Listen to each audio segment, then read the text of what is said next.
No one talks enough about the grief of losing your pet.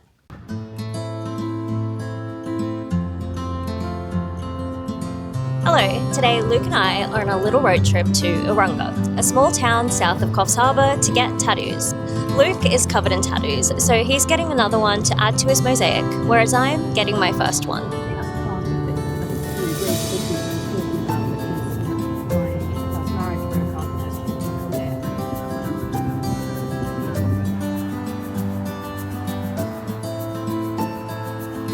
Where are we? Oh, yeah. We are here. Where are we going?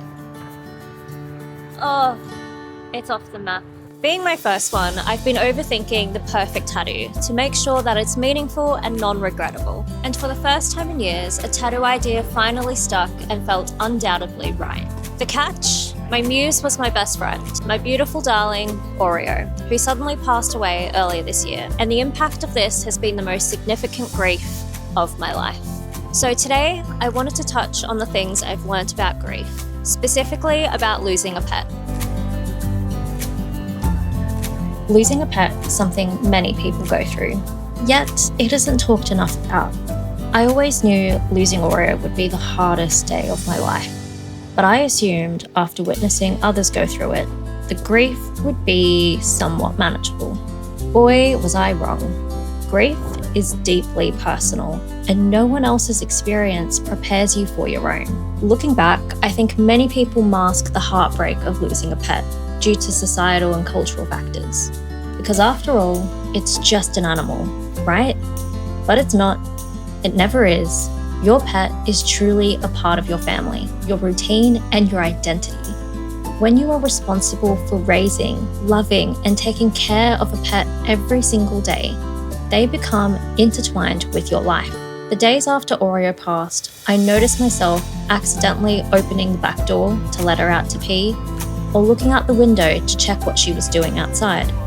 And the thing that choked me up the most was eating a banana and realizing I had no one to give the last bite to. She loved bananas. My point is, your pet is likely the heartbeat at your feet. This loving presence that is always around and is the cornerstone of your daily schedule and life. From back and forth, we seen the track. Rainbow, where?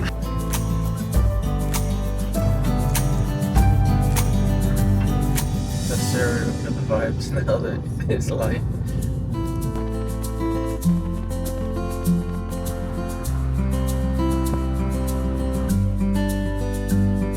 It really does feel like a small country town. It is.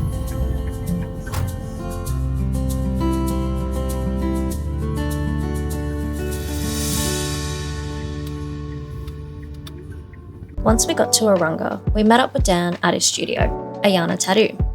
Luke has worked with Dan on most of his tattoos and therefore was someone we could both trust with such a heartfelt memorial piece.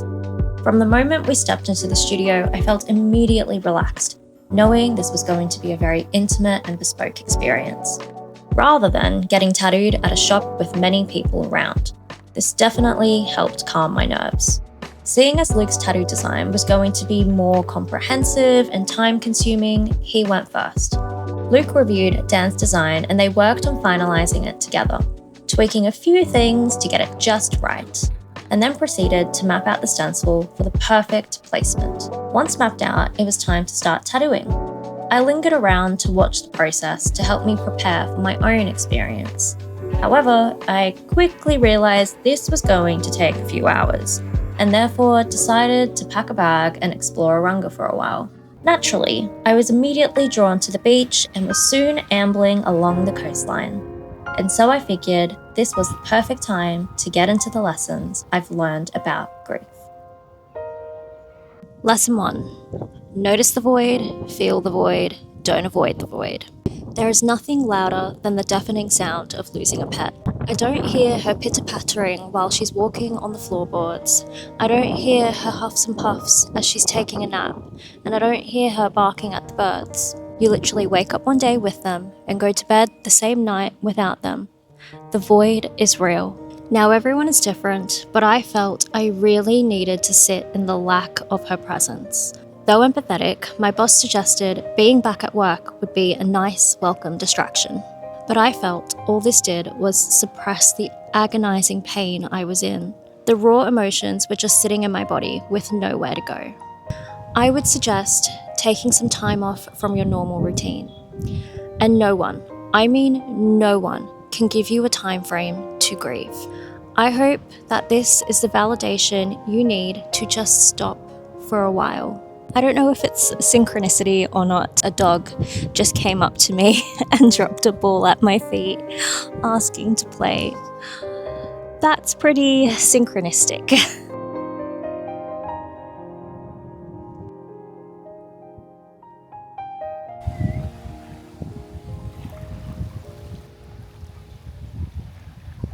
Let's take a break and go through the design process of my tattoo.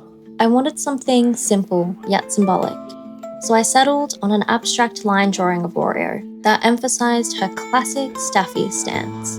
Dan was amazing at mocking up a design. He was incredibly patient, listened to my ideas, and managed to truly capture her essence by working with just a few reference images.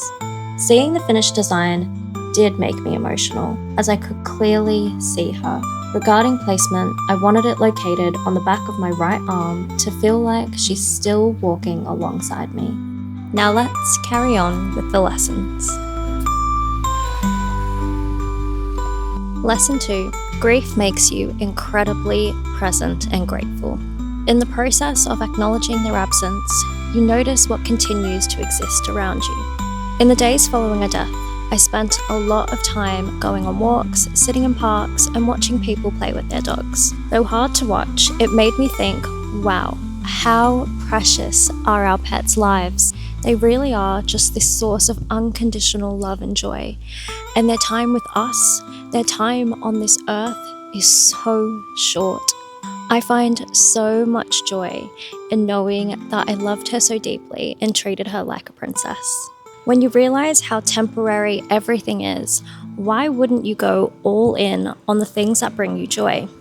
And I don't just mean in regards to our pets. I mean using this grief as a catalyst to love deeply, go after your dreams, and being so grateful for the things that you have right now.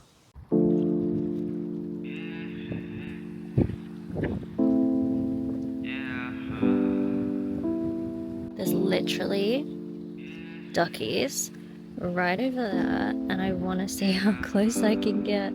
I don't want to scare them though. Oh, you can tell they're making it. They're running away. Why are you running? Oh, what are you running? Right, let's head back to the studio. Once I settled on the size and placement, it was time to start tattooing.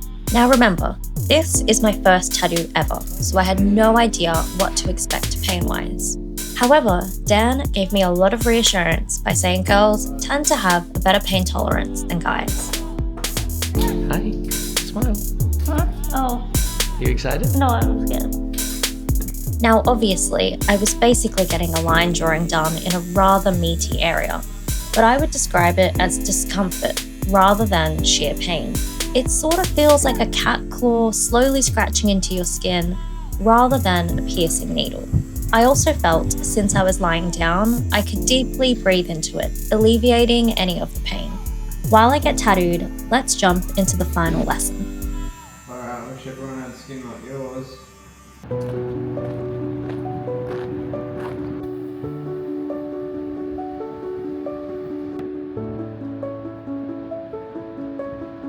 Lesson 3. When one chapter closes, another one begins. This is the lesson that I hope brings you comfort. I would consider myself to be a spiritualist and a believer in transcendent energy. I read somewhere that pets are your guardians until you're ready to walk life on your own. And I agree. Even more so if we're talking about your childhood pets. I personally believe that pets are our little guardians during our formative years. They walk alongside you and love you unconditionally while you navigate your first crush, your first heartbreak, school, and your first job. They stay with you while you're figuring it out. And whilst it seems they leave too soon, I believe they leave when you're ready for your next chapter. And in going, they leave you with a parting gift. For example, when Luke lost his dog, he drew a portrait of her and learned that he kinda had a knack for art and pursued art school. And for myself, after Oreo passed away, Luke's rental lease abruptly came to an end, meaning that we had the opportunity to find a new place together in the city, something that I've been dreaming of my entire life. Whether it's discovering a hidden talent or having the ability to move to your dream city, I believe when our little guardians go, they leave you with their blessing. Opportunities come and doors suddenly open around you. I think they leave you with their blessing because they want you to keep thriving without them, now that you're ready to do so. I found the duckies again. I found the duckies again. Please don't run away. I'm gonna pretend I'm going this way. I'm gonna pretend I'm going this way. And then I'm gonna come down here.